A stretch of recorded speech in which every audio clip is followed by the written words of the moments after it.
What if you could pause time for everyone but yourself? Let's say somehow you discovered a button, not just any button, a shiny, glowing, magical button. When you press it, time stops. For everyone. Everywhere. Except you. People freeze mid-sentence, mid-step, mid-sneeze. Birds freeze in the air.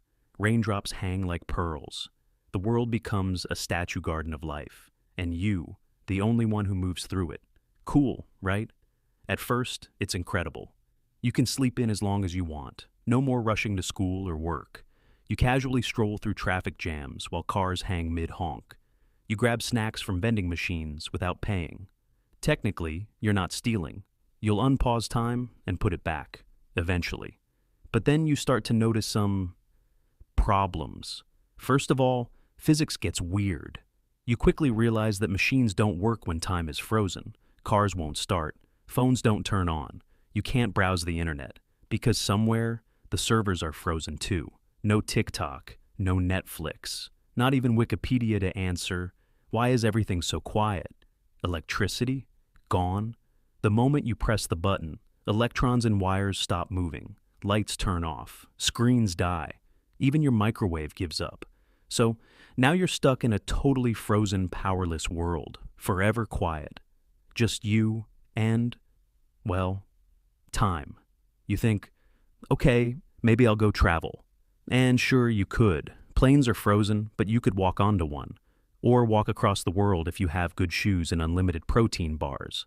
But here's the problem. The longer you stay in frozen time, the longer you're alone. And I mean really alone. No new conversations, no reactions, no smiling barista, no grumpy neighbor. Just frozen people like mannequins with better facial expressions. You try to talk to someone, just out of habit. Hey, how's it going? No answer, not even a blink. You wave your hand in front of their face. Nothing. You start leaving sticky notes on people's foreheads just to feel like you're communicating. Hello, you blinked. Nice hat. I ate your donut. Sorry. Eventually you realize something else. You're still aging. Everyone else? They're paused. But you? Every step you take is one more second older. While the rest of the world remains forever young, you're slowly turning into a time traveler with eye bags. You stay in frozen time for a year. When you finally unpause, everyone else has aged 1 second. You've aged 365 days. Congratulations. You're now that weird kid from class who suddenly looks like their own uncle. And sleep? That's another issue. You don't have sunsets anymore. The sky stays exactly how it was when you press the button. If it was 11:42 a.m. and cloudy, then welcome to eternal mid-morning. You might sleep, but your circadian rhythm quits its job and walks off. Food becomes tricky too. Frozen time means frozen food. You can't cook it, no power. You can't reheat leftovers, again, no power. And opening a sealed soda bottle in frozen time? It's like trying to drink a photograph. Even weirder, sound doesn't exist. Sound is vibration. But air molecules don't move in frozen time, so everything is dead silent. No birds, no wind, no music. You shout into the void and hear nothing back. Over time, that silence gets loud. You try to entertain yourself. You read books, write songs no one will hear. You organize cereal boxes in grocery stores by color. You sculpt silly hats out of butter in restaurants.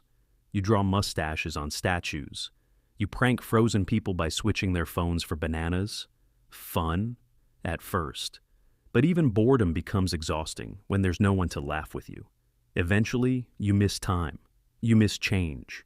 You miss waking up not knowing what will happen. You miss hearing someone say your name. You miss people, not just as statues, but as living, unpredictable, beautiful chaos machines. So you decide it's time to press the button again. You walk to where it all started. You raise your hand. You hesitate. What if you press it and something goes wrong? What if it doesn't work? What if you're stuck? You take a breath and press. Time unfreezes. People blink. Cars honk. Birds flap. A dog sneezes on your shoe. And you just stand there, exhausted but smiling. Someone bumps into you and says, "Hey, sorry, didn't see you there." And for the first time in a long time, you hear a real human voice. You nod. It's okay. You have no idea how long I've been waiting. And from that day on, you don't press the button again.